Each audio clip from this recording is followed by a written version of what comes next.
Сәлеметсіздер ме, қымбатты менің көрермендерім. Бүгін сіздерге мен бұрын жылқының етінен жасалатын шұжықтардың барлығын біз қазақтар бәріміз білеміз. Оны баяғыдан жасап жүрміз. Енді осы сиырдың етінен де, тауықтың етінен де, қойдың етінен де шұжық жасауға болатын, дүкеннің колбасасынан ешқандай айырмашылығы болмайтын, одан да күшті болатын көрсеткім келіп тұр. Сондықтан мына сиырдың етінен бүгін біз шұжық жасап көрейік деп ойладық. Осыны сіздеріміз қазір жасап көрейік. Бұл керемет шұжықты қолдан дайындау үшін бізге керекті ең басты керектісі ет. Мен мынау сиырдың аяқ жағын алдым. Оны әдемілеп балаларға кестіріп алдым, әдемілеп. Міне бір 4 килодай. Қазір осыны қазанға салып, мұздай суға әдемілеп жуып қазанға салып, соны қайнағанын күтеміз. Міне қазанға да келді. Пиязын, бұрыштарын, мынау лавр жапырағын салдық. Қазір осының қайнағанын күтем керек. Сосын көбігін алуымыз керек. Міне енді қайнап жатыр. Көбігін алыңыз да, жай отта қайнатыңыз. Астын жайырақ қойып, бір 4 сағат қайнау керек. Қақпағын жартылай жауып қойыңыз. Міне қараңыз, сүйегінен керемет ажырап жатыр. Өзінен өзі ажырап жатыр. Соны бәрін турамай-ақ осымен қолмен қалай ажыраттыңыз, сол күйінде қоя беріңіз. Мынандай шандыр-мандырларын қосқыңыз келмесе, қоспай-ақ қойыңыз.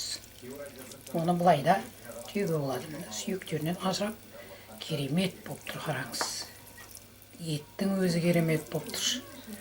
Бұл жаңа сиырдың сан етінің аяқ жағы, лытка дейді ғой, соның еті бұл. Бұл кәдімгі үлкен жігіттің еті емес. Арзандау деп соны алдым. Сол арзандау болғасын қалбақсаңыз да жаңағы шұжығыңыз да арзандауға түседі. Міне еттің бәрін әдемілеп сүйегін ажыратып қойдық, жұмсақ еттерді. Оған мен піскен құйрығым бар еді, бір 150 грамдай піскен құйрық салып жібердім. Майдалап та турамадым. Енді мына сарымсағын салдым, бір бас үлкен. Енді мынау дәмдеуштерін салу керек. Мынау қара бұрыш, қызыл бұрыш, тәтті паприка, сосын мынау райхан. Енді осының бәрін араластырып, осыған құрғақ болып қалмау үшін бұл шұжығымыз, енді осыған бір шөміш мынандай өзінің қайнаған сорпасын құйып жібереміз. Енді осының бәрін араластырып, әдемілеп, мынау мынандай судан босаған баклажканы кесіп алдық. Енді осының ішін тығыздау керек әдемілеп. Қатқан кезде баклажканы кесіп алып тасия салуға болады да. Сол кезде тек қана біздің шұжығымыз ғана қалады. Басқа ештеңе керек жасамайды.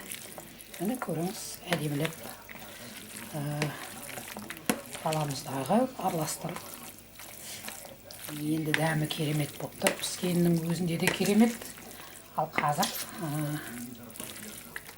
дәмдеуштердің бәрін қосқасына иісі аңқып жөнелді. Міне енді қазір сала береміз. Бісміллә деп сала беріңіз. Бұндай шұжықты бұрын біз жасалмаған шығар қазақтарда. Бұл заманауи, заман талабына байланысты шығып жатқан түрі шығар.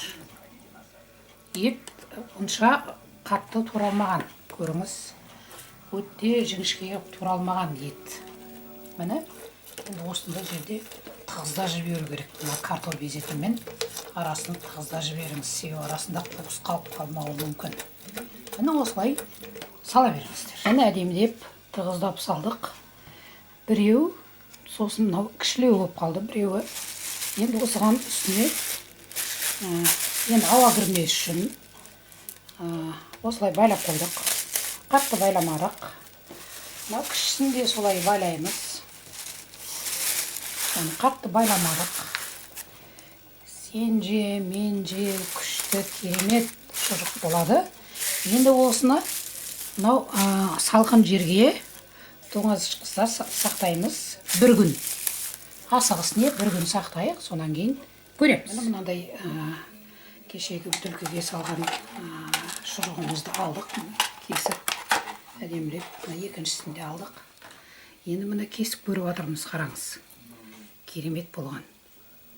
Міне қараңыз, енді кесіп қалай кессеңіз де жараса береді, себебі қатып қалған. Кәдімгідей қатып тұр міне. Міне. Бұны дүкеннен алған жоқсыз, бұны біреуден алған жоқсыз, бұны өзіңіздің бала шағаңызға өзіңіз істедіңіз, ішінде не бар, не қосқанын бәрін білесіз.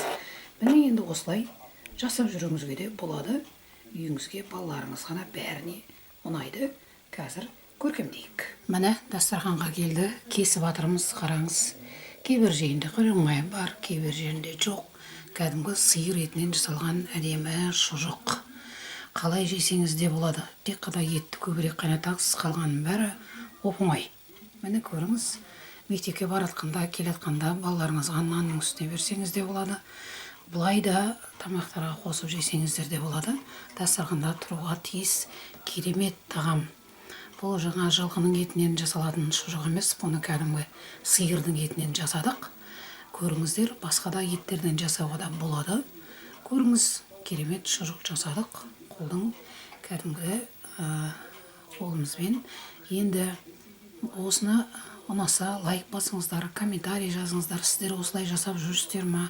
Сиырдың етінен де колбаса, шұжық, қойдың етінен де, тауықтың етінен де қалай жасап жүрсіздер? Соны ойларыңызды ортаға салыңыздар.